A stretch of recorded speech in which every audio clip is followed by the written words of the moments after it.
Bismillahirrahmanirrahim.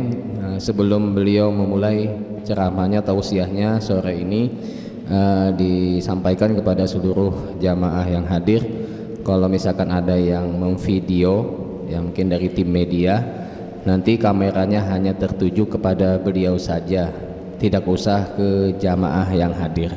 Ya, jadi yang memvideo tolong arah kameranya hanya kepada beliau saja. Assalamualaikum warahmatullahi wabarakatuh. Waalaikumsalam warahmatullahi wabarakatuh. Alhamdulillah alladzi ahsan Kelihatannya. Aduh, masya Allah. Alhamdulillah Alhamdulillah الحمد لله الحمد لله الذي شرف الأنام بصاحب المقام الأعلى سيدنا ومولانا وحبيبنا المختار المصطفى سيد أهل الأرض وسيد أهل السماء من اختصه الله بالمقام الأعلى وخص سيدتنا خديجة الفضلى الكبرى بنكاح سيد أهل الأرض والسماء، فالله يجمعنا وإياكم بالحبيب المصطفى وبزوجته المحبوبة الفضلى خديجة الكبرى في مقعد صدق عند مليك مقتدر من الذين لا خوف عليهم ولا هم يحزنون يا رب العالمين. Bismillahirrahmanirrahim. Al-Habib Abdullah bin Abdurrahman Al-Muhdar, beliau menyampaikan tausiahnya dengan memulai, segala puji bagi Allah yang mana telah memberikan taufik kepada kita semua untuk memuji baginda Nabi Muhammad SAW, yang mana beliau adalah orang yang mendapatkan keistimewaan daripada Allah, daripada seluruh makhluk. Maka barang siapa yang bersambung dengan beliau maka dia akan mulia. Dan Nabi kita diantaranya Sayyidina Khadijah, beliau mendapatkan keistimewaan dengan menikahi daripada makhluk yang mulia, yaitu baginda Nabi Muhammad SAW. Mudah-mudahan sebagaimana kita berkumpul di tempat ini, Allah kumpulkan kita nanti di akhirat kelak bersama para orang yang soleh dan para kekasihnya, yang mereka tidak ada rasa takut dan tidak ada rasa sedih. اختص سيدتنا الله سبحانه وتعالى سيدتنا خديجة دون بقية النساء العالمين بزواج سيد الأنبياء والمرسلين والفوز ببكارة سيد الأنبياء والمرسلين، فإنه لم يتزوج قبلها أحد ولم يتزوج في حياتها أحد لكمال محبته وشفقته بهذه السيدة الفاضلة سيدتنا خديجة الكبرى.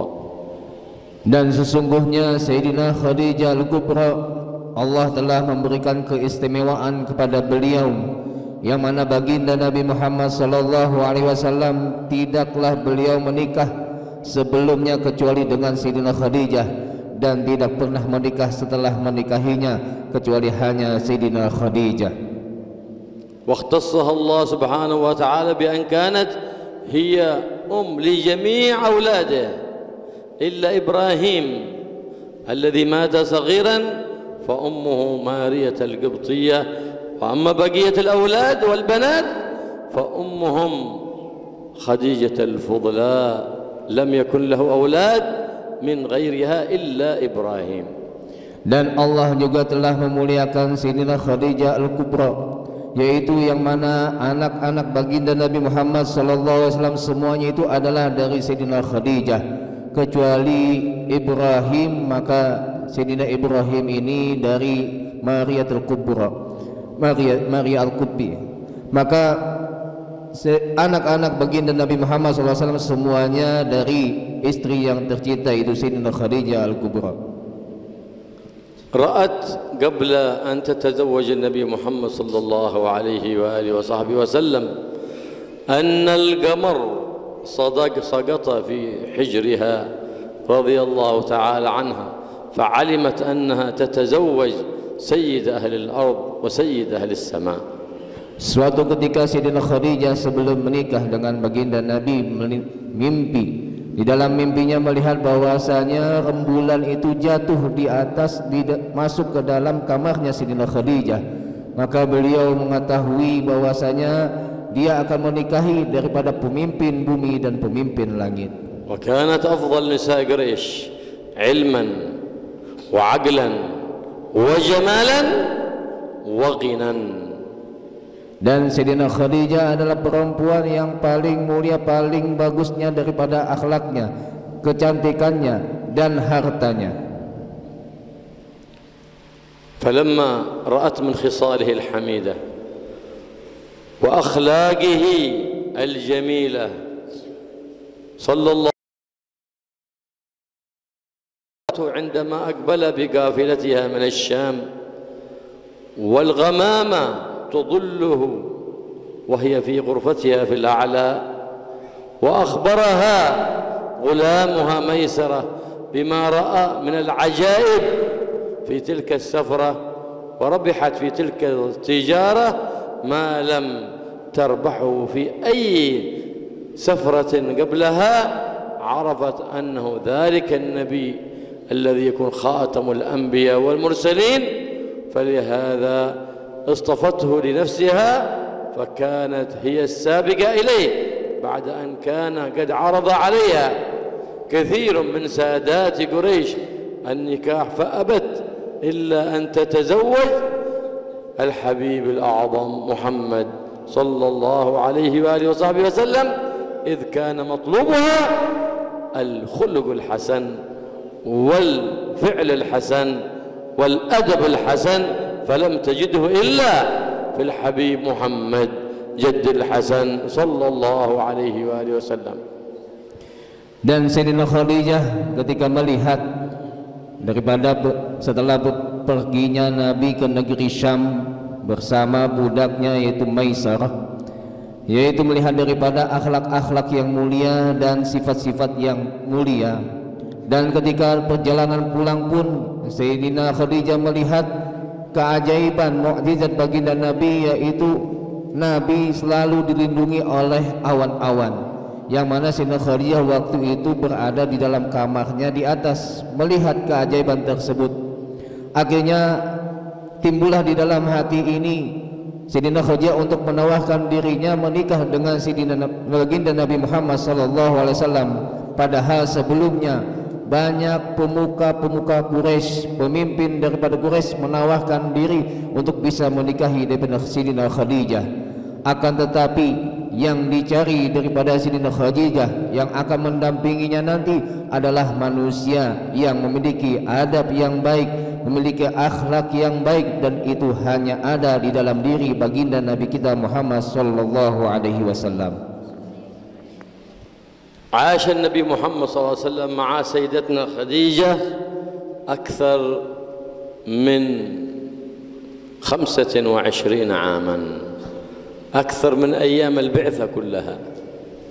فكانت نعم الزوجة الرؤوفة الرحيمة بزوجها، ما وقع في هم أو غم وجاء عن زوجته إلا رأى من همه فرجا ومخرجا، لأن الزوجة الصالحة هي التي تعين زوجها على نوائب الدهر فتذهب أحزانه وغمومه ولا تزيده في همه، بل تكون سببا في ذهاب همه وغمه ورفع كربه. Dan hidup Sayyidina Khadijah bersama baginda Nabi Muhammad SAW selama 25 tahun. Ini melebihi daripada keutusannya Rasul, yaitu 23 tahun.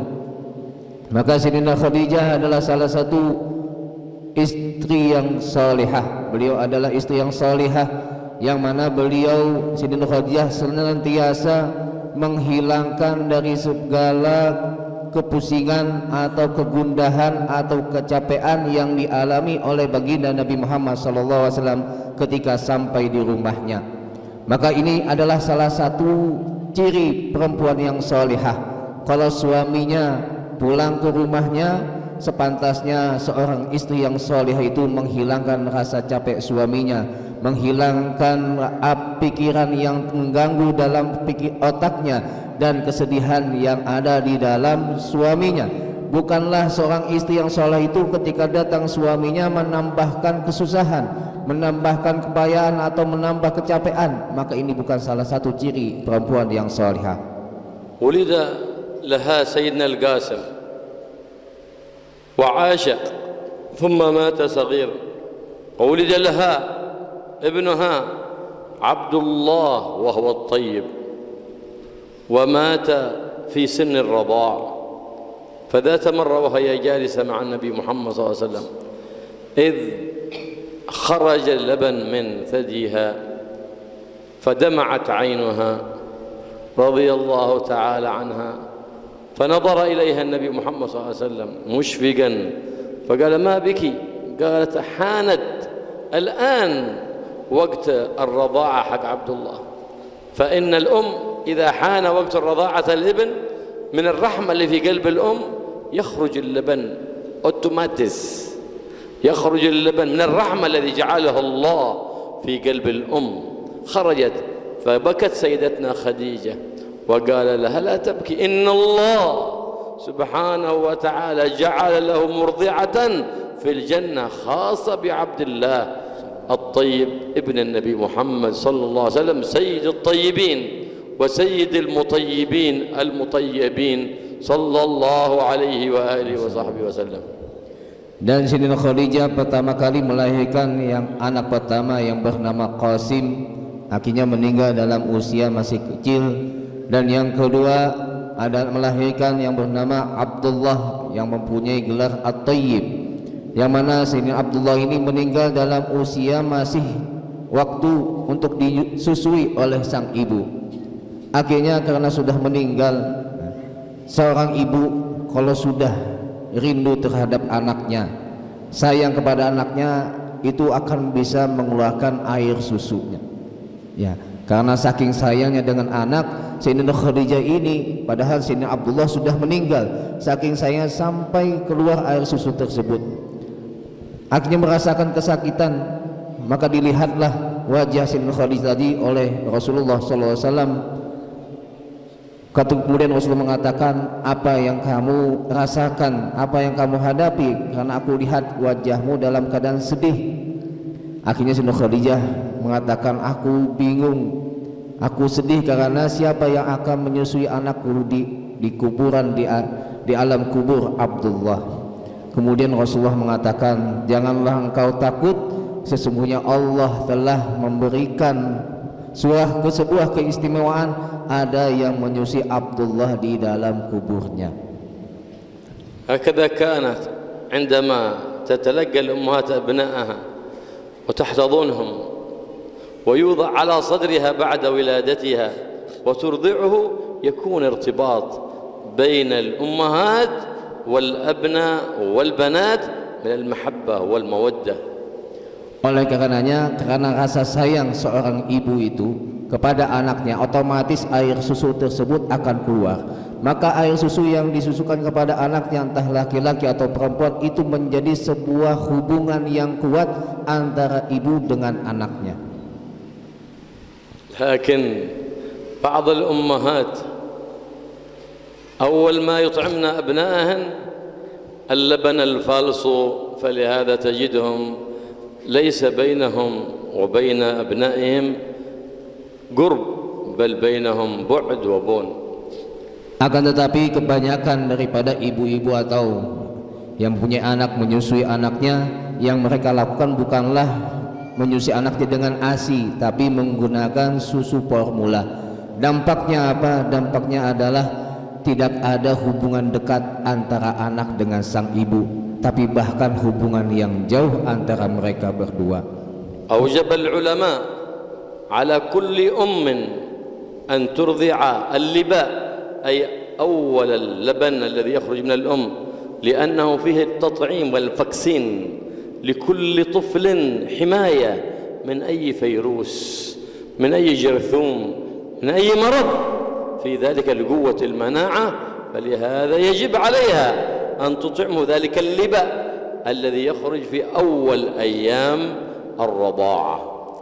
Oleh karenanya sebagian ulama bahkan mewajibkan bagi seorang ibu untuk menyusui anaknya, yaitu ketika tetesan pertama yang keluar dari ibu tersebut. Tetesan air susu yang pertama keluar itu diwajib, sebagian ulama mewajibkan.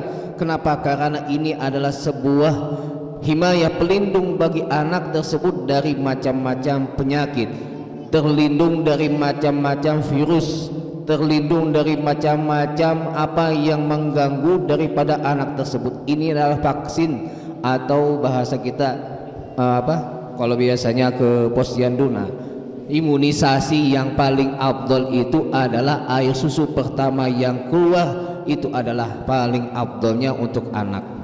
هذه الأم المحبة لأبنائها التي تعمل ما ينفعهم ويقويهم في جسدهم ويقويهم في باطنهم.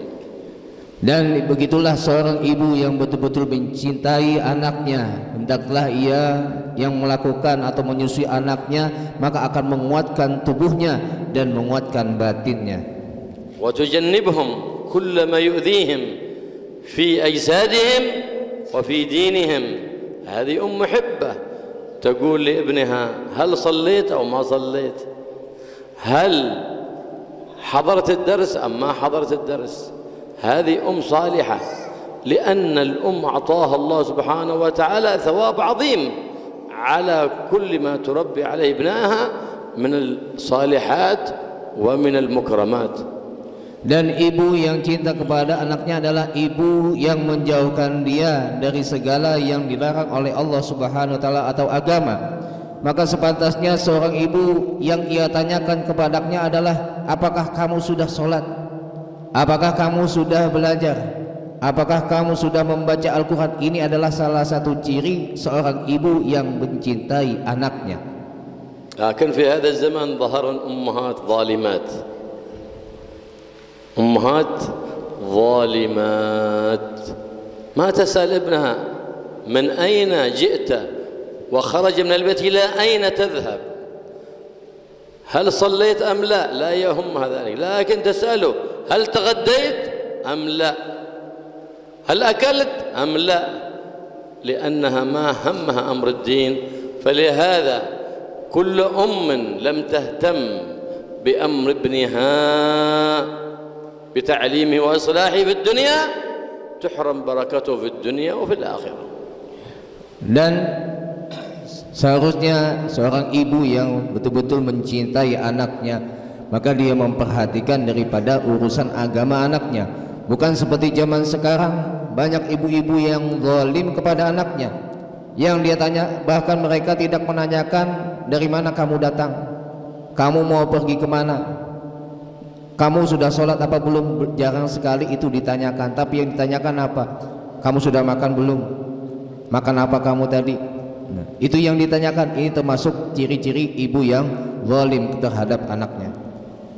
أو أزعجها ابنها أو بنتها بالصياح أو أرادت تعمل شيء في البيت فأعطته الجوال حتى يسكت وظنت ذلك من الرحمة وذلك من الظلم، لأن كثير من الأطفال قد تشللوا في أعضائهم وتخللت عقولهم بسبب حمل الجوالات وهم صغار، بالذبذبات التي تخرج من تلك الجوالات تغير عقول الأطفال وتغير أجسامهم، وذاك من ظلم الأمهات بالأبناء والبنات، لكن لا يعرفن المساكين أمهات bodoh. Bahkan sebagian ibu kadang-kadang membiarkan anaknya keluar begitu saja tanpa peduli kemana dia keluar. Dan ada juga sebagian ibu membiarkan anaknya biar dia diam, tidak mau repot, dikasih anaknya apa? HP. Nah, jadi biar anaknya cepat diam, tidak mau repot, dimanapun berada dikasih HP. Padahal HP ini merusak, bukan hanya merusak tubuhnya, tapi juga merusak akalnya. Jadi HP ini sangat mempengaruhi terhadap perkembangan anak. kalau sering diberikan HP kepada anak, itu sama saja ingin merusak anaknya tanpa ia sadari. Maka ini bisa dikatakan ibu yang bodoh, kata beliau. Alladhi yas'a fi madarratin wa huwa la yadri aw yadhun annahu yanfa' wa huwa la yadri yuridu an yanfa' wa huwa yadur. Hadha yusammunuhu al-ahmaq. يريد أن ينفع فإذا هو يضر لجهله، هذا اسمه الأحمق. يريد نفعا فيضر بغير معرفة. Nah, maka diantaranya juga adalah dia memberikan anaknya, ya maksudnya ingin memberikan manfaat terhadap anaknya, tapi malah membahayakan anaknya. Maka ini kata juga beliau, ini termasuk dikatakan ibu yang bodoh. بعض الأمهات ما يعرفن الرحمة، يفعلن بعض الأفعال يظن ذلك من الرحمة وهو من الظلم. كأن ترى البنت العذراء تلعب بالجوال والأم تعمل الغداء، ما علمتها أن تبرها من صغرها، ما تعلمت حقوق الوالدين من الصغر. فإن من تعلم شريعة الإسلام وأدب سيد الأنام محمد بيعرف حقوق الوالدين وبيبر بوالديه في حياتهما وبعد مماتهما بيقرأ لهم القرآن والصدقات والاستغفار، وفي حياتهما بيبر بهما فتقر عينهما به في الدنيا والآخرة. بيعرف حقوق الأرحام، بيصل الأرحام، بيعرف حقوق الجيران، بيوفي حق الجيران، بيعرف حقوق الإخوان، بتؤدي حق الإخوان. بماذا؟ بتعليم شرع سيد الأنام وسنة سيد الأنام محمد صلى الله عليه وآله وسلم. Dan diantara yang termasuk ibu yang zalim terhadap anaknya adalah biasanya ibunya ketika masak membiarkan anaknya untuk menonton HP. Maka sepantasnya seorang ibu untuk mengajarkan anaknya akan ilmu agama, ilmu syariat baginda Nabi, ilmu sunnah Nabi, akhlak Nabi. Maka ini yang akan menyelamatkan anaknya dan juga akan menyelamatkan orang tuanya. Dia harus mengerti apa yang diajarkan oleh baginda Nabi Muhammad SAW. Jangan sampai anaknya tersebut tidak mengetahui daripada syariat baginda Nabi Muhammad SAW. Al-um laha ajr azim fi ayyam hamliha wa sabriha ala ayyam al-haml wa ayyam rada'iha li awladiha wa tarbiyatihim fi kull tilka al-ayyam wa tilka al-layali التي تسهرها لتربيتهم وتعليمهم يعطيها الله ثواب مجاهد في سبيل الله. كل هذه الشهور أجر جهاد في سبيل الله وهي قاعدة في بيتها في فراشها. بذلك أخبرنا سيد الأولين والآخرين محمد صلى الله عليه وآله وسلم. Maka seorang ibu ketika dia menjalani masa hamilnya dan menyusui anaknya dan melahirkan anaknya, maka setiap satu hari dan satu malam itu mendapatkan balasan yang besar daripada Allah Subhanahu wa Ta'ala. Bukan dikira hanya capek saja, tapi semua itu dibalas oleh Allah dengan pahala yang besar, sebagaimana yang disampaikan oleh baginda Nabi Muhammad SAW, bahwasanya setiap ibu yang ia hadapi, dia jalani ketika hamilnya, melahirkan dan menyusui, satu hari dibalas oleh Allah sebagai jihad di dalam jalan Allah. جاءت امرأة من الأنصار إلى النبي محمد صلى الله عليه وسلم قالت يا رسول الله لقد فاز علينا الرجال بالجهاد في سبيل الله والاستشهاد في سبيل الله وما لنا معاشر النساء من ذلك من نصيب. فقال لها النبي محمد صلى الله عليه وسلم جهاد لا قتال فيه، أنتن تحزن ثواب الجهاد وأنتن في بيوتكن معززات مكرمات لا قتال فيه. Maka suatu sahabiah datang kepada Rasulullah SAW, wahai Rasulullah, bahwasanya para lelaki mengungguli atas kami, mereka bisa berjihad di jalan Allah, dan mereka bisa mati syahid di jalan Allah, sedangkan kami perempuan ini tidak ada ya Rasulullah. Akhirnya Rasulullah mengatakan, sesungguhnya di rumah kalian itu adalah jihad. Kalian di rumah itu diagungkan oleh Allah, di rumah kalian dimuliakan oleh Allah Subhanahu wa taala. Faqala sallallahu alaihi wa alihi wasallam, 'allama al-mar'ah anna tariq al-jannah lil-mar'ah aqrab minhu lil-rajul. Dakkat طريق الجنة للمرأة. فقال صلى الله عليه وسلم: إذا صلت المرأة خمسها وصامت شهرها وأطاعت زوجها، أي فيما أحل الله في غير معصية الله سبحانه وتعالى، وحفظت فرجها، قيل لها ادخلي من أي أبواب الجنة شئت. Dan Rasulullah SAW juga memberikan kabar gembira bagi seorang perempuan, bahwasanya barang siapa setiap perempuan yang menjaga dari beberapa hal ini akan dibalas. Yang pertama, jika seorang perempuan menjaga sholat 5 waktunya, kemudian dia puasa, menjaga puasanya bulan Ramadan, kemudian dia taat kepada suaminya, artinya taat apa yang diperintahkan oleh Allah, dibolehkan oleh Allah, bukan perintah dalam kemaksiatan. Dan yang keempat, perempuan yang menjaga kehormatannya, maka dikatakan bagi perempuan tersebut, masuklah kamu ke dalam surga, ke dimanapun yang kamu kehendaki. Maka ini menunjukkan bahwasanya jalan ke surga bagi seorang perempuan itu sangat dekat ketimbang laki-laki.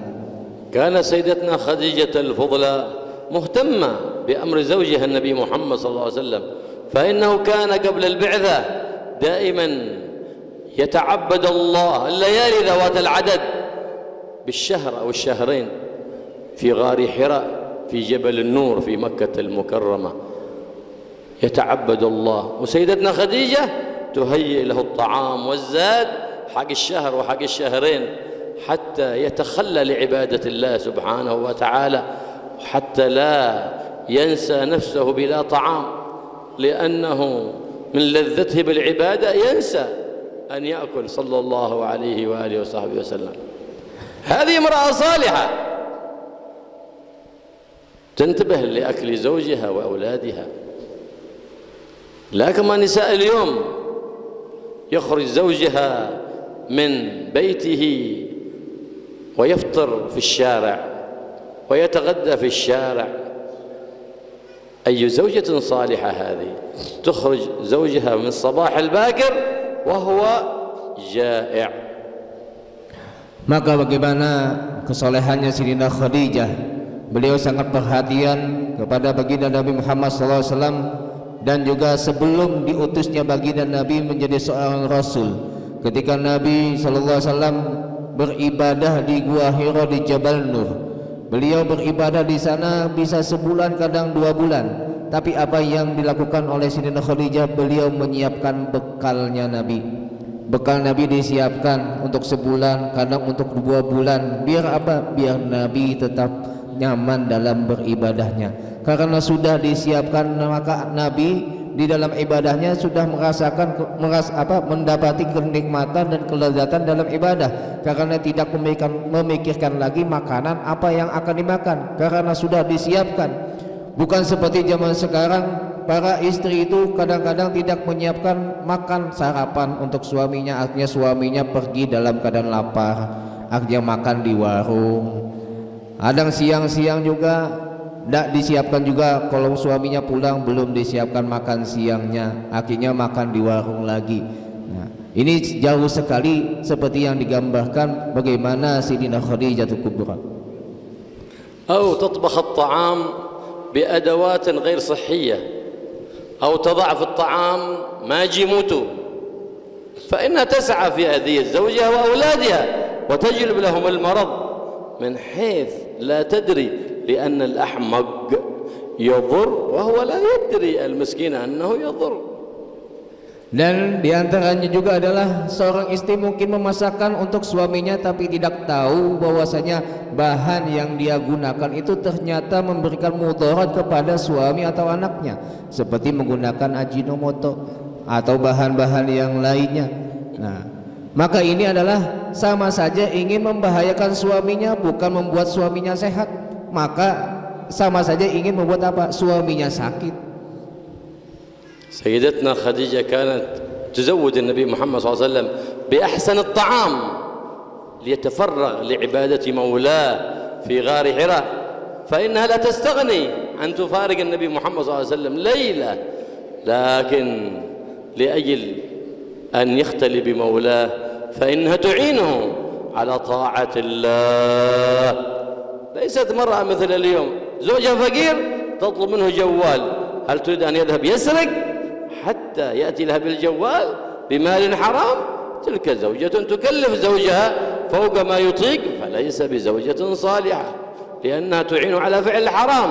والزوجة الصالحة التي تعين زوجها على طاعة الله سبحانه وتعالى. Dan bagaimana Sayyidina Khadijah menolong baginda Nabi biar gampang menjalankan ibadah kepada Allah Subhanahu wa taala. Itulah istri yang solihah. Bukan sebagian istri zaman sekarang ini bukannya menolong dalam kebaikan tapi menolong dalam kemaksiatan. Karena istrinya minta ini minta itu, akhirnya Pak, suaminya melakukan yang diharamkan oleh Allah, mencuri atau mengambil harta dari jalan yang diharamkan oleh Allah. Maka sama saja istrinya ini masuk dalam dosa yang telah dilakukan oleh suaminya. Sepantasnya istri yang solehah adalah yang menolong suaminya untuk ketaatan kepada Allah Subhanahu wa taala. Faqad qala sallallahu alaihi wasallam kamula min ar-rijal katsir ولم يكن من النساء إلا 4. من؟ خديجة الكبرى وفاطمة الزهراء ومريم ابنة عمران وآسية بنت مزاحم.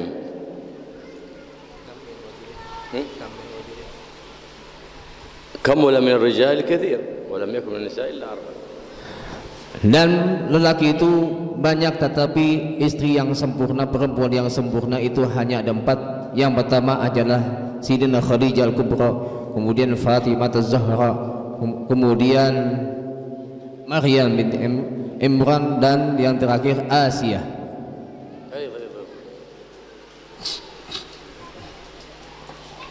ينبغي لكل امرأة مؤمنة أن تتخذ سيرة سيدتنا خديجة الكبرى وبنتها سيدة العالمين فاطمة الزهراء أسوة وقدوة تحتذي بها وتقتدي بها. Maka sepantasnya bagi setiap kaum wanita untuk mengambil contoh perempuan yang sempurna tadi, ya lebih-lebih adalah Sayyidina Khadijah Kubra dan anaknya Sayyidina Fatimah Az-Zahra. فذات مرة زوجت النبي محمد صلى الله عليه وسلم قبل رمضان ليتعبد الله في غار حراء، وفي أثناء شهر رمضان جاءه الوحي من المولى سبحانه وتعالى، جاءه جبريل وهو يتعبد الله في غار حراء، فجاءه جبريل وقال له أي للنبي محمد صلى الله عليه وسلم اقرأ، قال لست بقارئ، فغطه احتضنه، ثم قال اقرأ، قال لست بقارئ، فقال هو فضمه ثانيا فقال اقرأ، فقال لست بقارئ، فضمه الثالثة فقال له اقرأ باسم ربك الذي خلق، خلق الإنسان من علق، اقرأ وربك الأكرم الذي علم بالقلم علم الإنسان ما لم يعلم. ومن هو الإنسان المخصوص في حضرة الملك القدوس؟ الحبيب المحبوب محمد صلى الله عليه وآله وصحبه وسلم. Maka baginda Nabi Muhammad SAW beribadah di Gua Hira sebelum bulan Ramadan, yang memulainya sebelum bulan Ramadan. Maka pada bulan Ramadan sebagaimana yang kita ketahui, ketika beliau di Gua Hira, maka datanglah wahyu dari Allah, datanglah malaikat Jibril mendatangi Nabi kita Muhammad SAW untuk menyampaikan wahyu yang pertama. Maka malaikat Jibril mengatakan, bacalah. Kemudian Nabi menjawab, aku tidak bisa membaca. Kemudian kedua kalinya mengatakan, bacalah. Kemudian Nabi menjawab kedua kalinya, aku tidak bisa membaca. Dan ketiga kalinya malaikat Jibril mengatakan, Iqra bismi rabbikal ladzi khalaq. Bacalah dengan nama Allah yang telah menciptakan.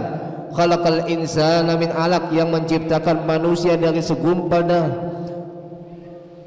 Iqra wa rabbukal akram, dan bacalah dan sesungguhnya Tuhanmu yang maha mulia. Allamal insana ma lam ya'lam, yang mana Allah mengajarkan manusia apa yang tidak ia ketahui. Dan dimaksud dengan al-insan di sini dalam ayat ini adalah baginda kita Nabi Muhammad sallallahu alaihi wasallam. ورأى النبي محمد صلى الله عليه وسلم سيدنا جبريل على صورته التي خلقها الله عليها وعليه 600 جناح، جناحا شد المشرق وجناحا سد المغرب. من كبر ذلك المخلوق سيدنا جبريل لم يطق ذلك أن يراه بشر، إنما هي خصوصية لسيد البشر محمد صلى الله عليه وآله وصحبه وسلم، رآه على صورته الأصلية. Maka baginda Nabi Muhammad sallallahu alaihi wasallam melihat malaikat Jibril atas bentuk aslinya, yang mana malaikat Jibril ini mempunyai dua sayap.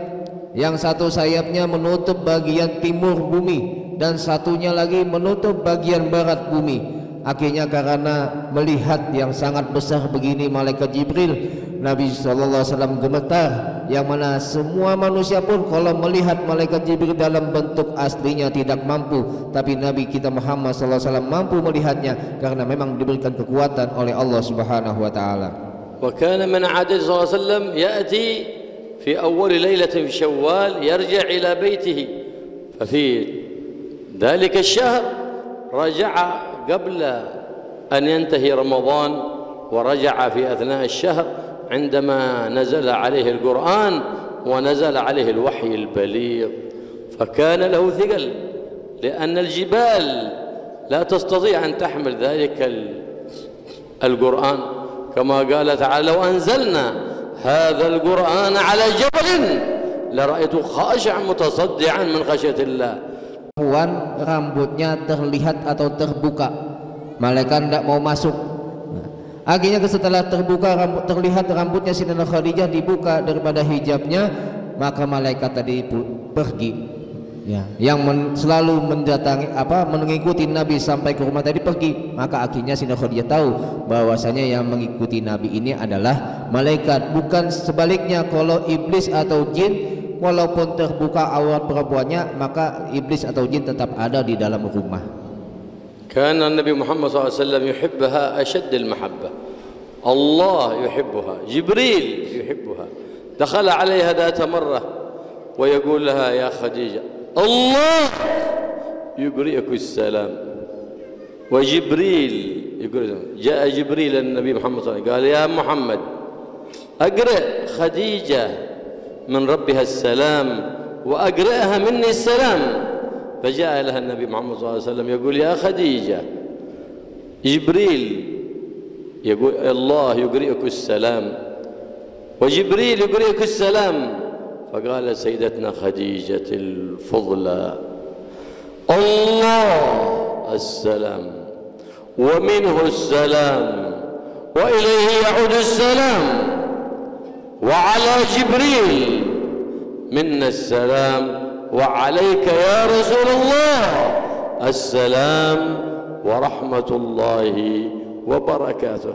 من يأتي بهذا الكلام إلا امرأة اصطفاها الله بالحكمة وبالعلم وبالخلق الحسن، وهي جدة الحسن عليه وعليها وعلى النبي محمد وعلى سائر آل بيت رسول الله وأصحابه والأنبياء والمرسلين أفضل الصلاة وأزكى التحية والتسليم. Maka Sayyidina Khadijah Al-Fudla adalah perempuan yang dicintai oleh Allah, perempuan yang dicintai oleh Rasulullah, dan juga salah satu perempuan yang dicintai oleh baginda Nabi Muhammad SAW, yang mana sampai-sampai Allah telah mengirimkan salam kepada Sayyidina Khadijah. Begitu juga malaikat Jibril. Ketika itu malaikat Jibril mendatangi Rasulullah SAW, kemudian mengatakan, wahai Muhammad, sampaikanlah bahwasanya Allah menyampaikan salam untuk Khadijah, dan juga aku menyampaikan salam untuk Khadijah. Akhirnya Nabi mendatangi Sayyidina Khadijah, menyampaikan bahwasanya Allah menyampaikan salam untukmu. Begitu juga malaikat Jibril menyampaikan salam untukmu. Kemudian apa yang dijawab oleh Sayyidina Khadijah? Sayyidina Khadijah menjawab bahwasanya Allah, atas Allah adalah zat yang salam. Kemudian aku memberikan salam kepada malaikat Jibril, dan aku memberikan salam kepadamu wahai Rasulullah. Maka dari mana kalam atau ucapan yang baik ini kecuali orang yang memiliki akhlak yang baik, maka baginya semua mendapatkan rahmat daripada Allah Subhanahu wa taala. ذات مرة النبي محمد صلى الله عليه وسلم جاءت إليه امرأة عجوز، فقام النبي محمد صلى الله عليه وسلم إكراما لها وأطال الحديث معها، ثم لما أرادت أن تنصرف أجزل لها الهدية وأكثر لها العطاء. فرأت ذلك سيدتنا عائشة وتعجبت، قالت يا رسول الله من هذه المرأة العجوز الذي قمت لها احتراما وأطلت الحديث معها ثم أكثرت لها بالعطاء وأجزلت لها الهدية؟ فقال هذه امرأة كانت تأتينا أيام خديجة، كانت تزورنا وتزور خديجة، كأنها كانت صاحبة سيدتنا خديجة. فلما رأيتها تذكرت خديجة فحن قلبي لخديجة، وتذكرت خديجة فأكرمتها لأجل خديجة. Maka suatu ketika Rasulullah kedatangan tamu seorang perempuan yang tua. Akhirnya duduk bersama Nabi berbicara sangat panjang dan sangat lama. Setelah itu perempuan tadi ingin pulang berdiri, Nabi pun ikut berdiri. Sebelum pulangnya Nabi pun sempat memberikan sebuah hadiah yang besar terhadap perempuan tua tersebut.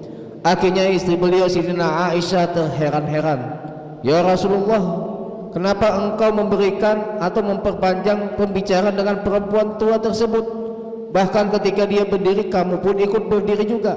Bahkan sebelum pulangnya kamu telah memberikan sebuah hadiah yang besar terhadap perempuan tersebut.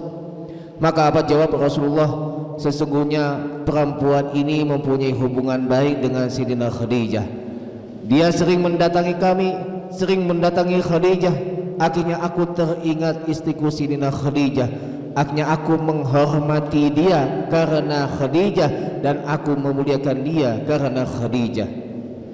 فقال لها النبي، فقالت سيدتنا عائشة للنبي محمد صلى الله عليه وسلم يا رسول الله تذكر خديجة تلك المرأة العجوز التي قد ماتت وقد أبدلك الله بزوجة أفضل منها وخير منها شابة بكر جميلة، عادك تذكر تلك العجوز؟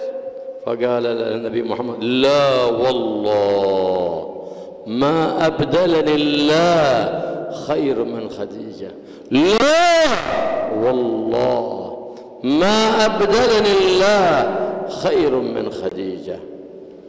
Akhirnya Sayyidina Khadijah dengan rasa cemburu mengatakan, ya Rasulullah, Sayyidina Aisyah mengatakan, ya Rasulullah, apakah kamu masih ingat dengan perempuan tua yang sudah meninggalkanmu, yaitu Khadijah?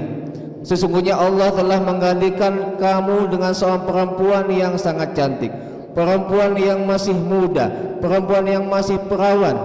Kenapa kamu masih mengingat perempuan yang sudah meninggal itu?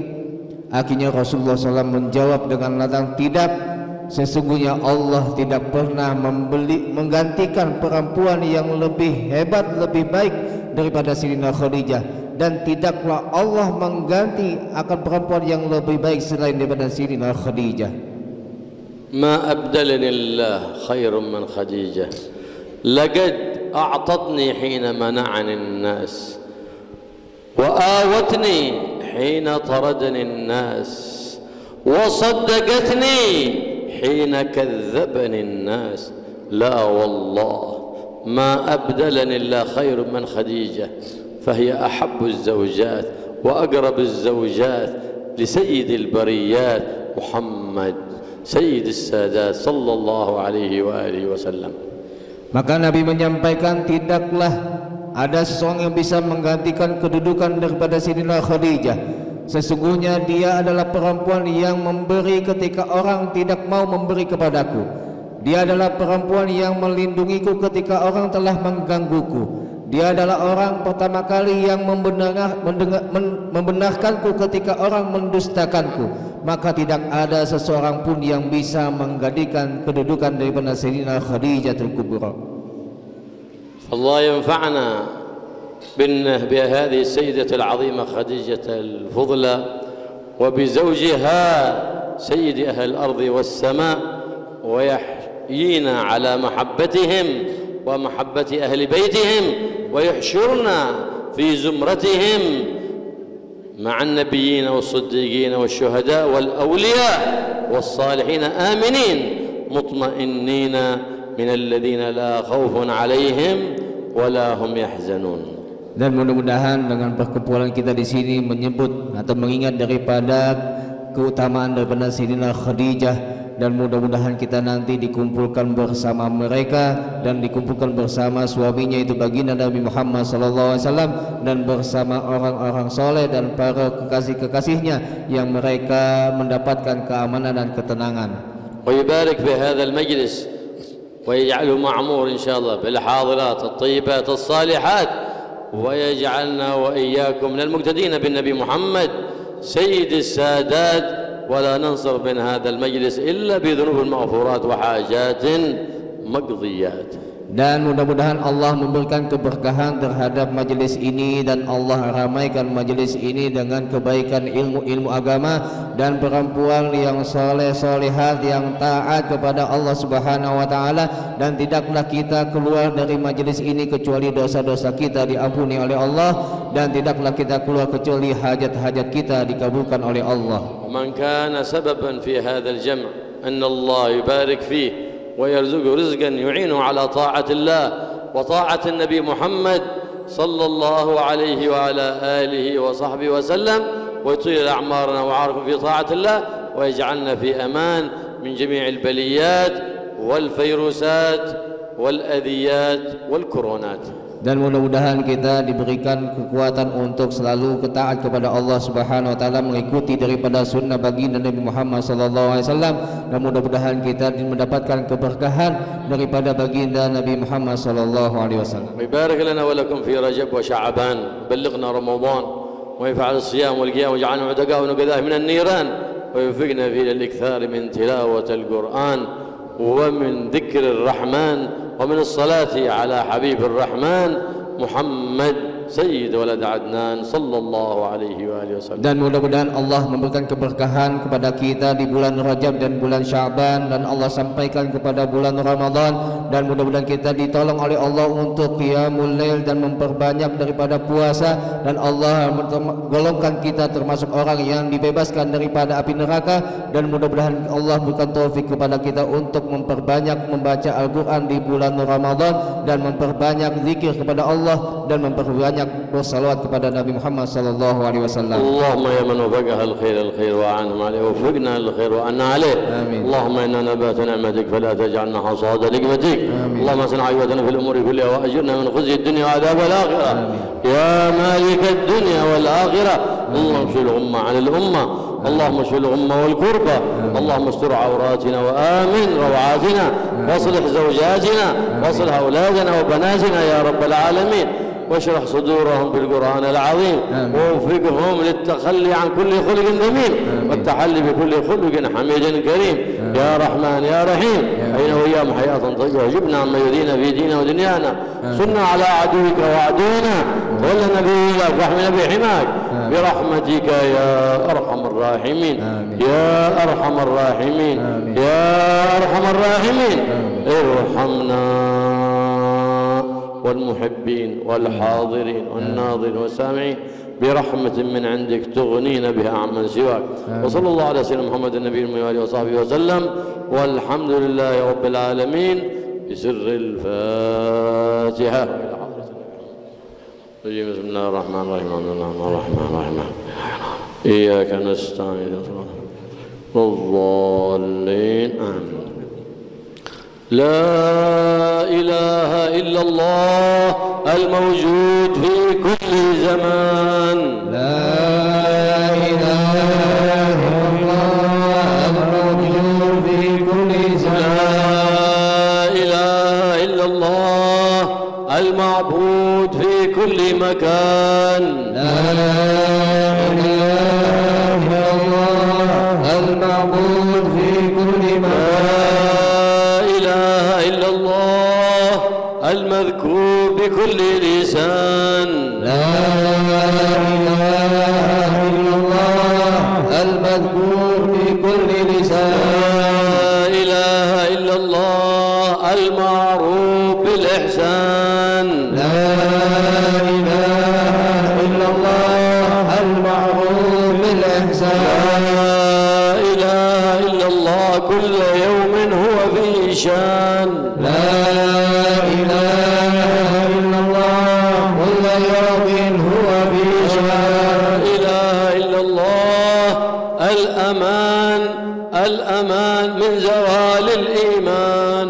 لا إله إلا الله الأمان الأمان من زوال الإيمان. ومن فتنة الشيطان. ومن فتنة الشيطان. يا قديم الإحسان. يا قديم الإحسان. لك علينا من إحسان. كم لك علينا من إحسان. إحسانك القديم. إحسانك القديم. يا حنان يا منان. يا حنان يا منان. يا رحيم يا رحمن. يا رحيم يا يا رحمن. غفور يا غفار. يا غفور يا غفار. اغفر لنا وارحمنا.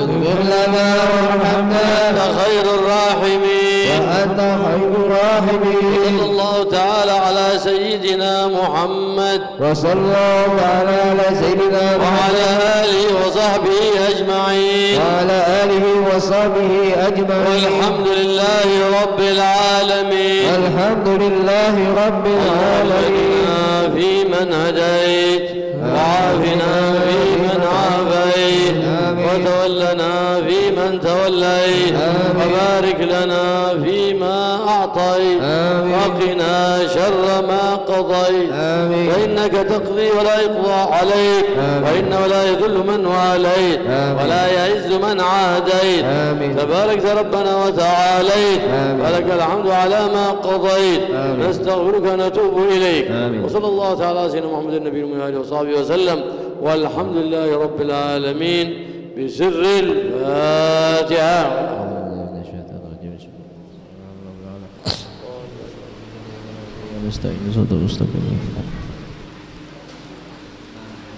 ربنا تقبل منا وتب علينا واغفر لنا وجهك يا أرحم الراحمين وصلى الله على سيدنا وصحبه وسلم والحمد لله رب العالمين. تقبل الله منكم